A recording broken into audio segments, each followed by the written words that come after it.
l'île-Dieu. Et il y a 15 ans, quand j'ai réalisé qu'il n'y avait pas beaucoup de producteurs sur l'île, il n'y avait pas de terre, peu de fermes, et donc soutenir les porteurs de projets, c'est la raison de mon adhésion au collectif agricole au départ.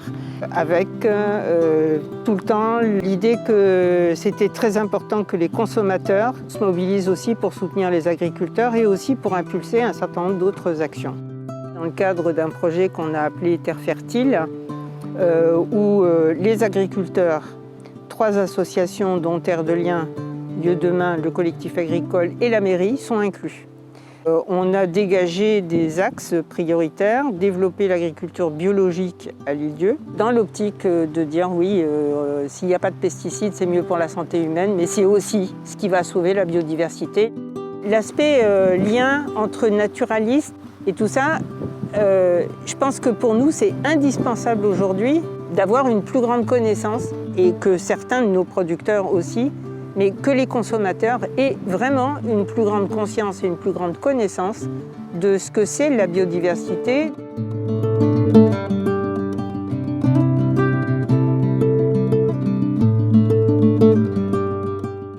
Je suis chargée de mission pour le projet Terre fertile.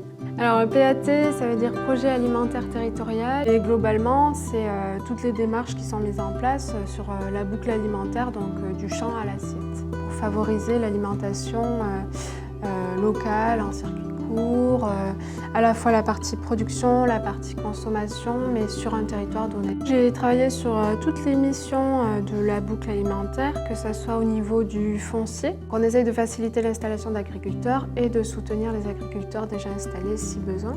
Si Naturaliste est impliqué pour faire le lien un peu plus sur le lien avec la biodiversité par rapport à l'alimentation auprès des consommateurs. Que ce ne soit pas que naturaliste, ni que production, ni que consommation. Mais le fait qu'il y ait un peu une synergie entre les trois, c'est intéressant et je pense que c'est enrichissant à la fois pour le producteur, mais aussi pour le consommateur et pour la biodiversité sur la ferme.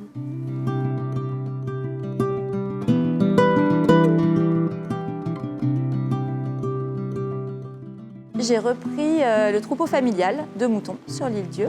Avec mon mari, nous avons 180 brebis de race olognote et nous avons également développé la culture de fruits rouges et aromatiques.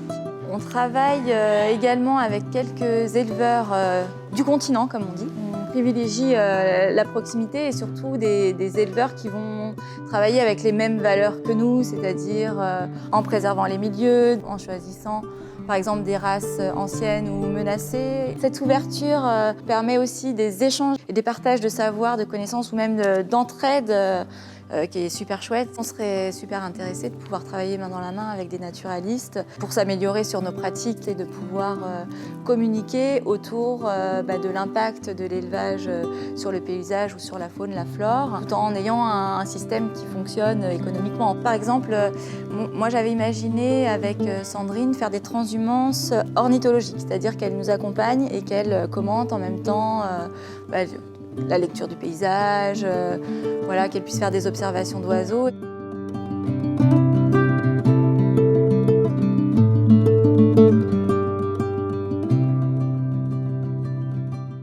Je suis guide au service patrimoine de la mairie d'Île-Dieu et je suis également animatrice nature à mon compte. Et puis j'ai la chance aussi d'avoir été beaucoup soutenue par la LPO Vendée qui m'a beaucoup formée et qui m'a appris un peu ce que c'était une agriculture saine. Et aujourd'hui je peux parler aux gens de l'intérêt d'une agriculture respectueuse de l'environnement et des hommes et du lien avec la biodiversité. Et en général on finit toujours par une visite à la ferme d'Émilie.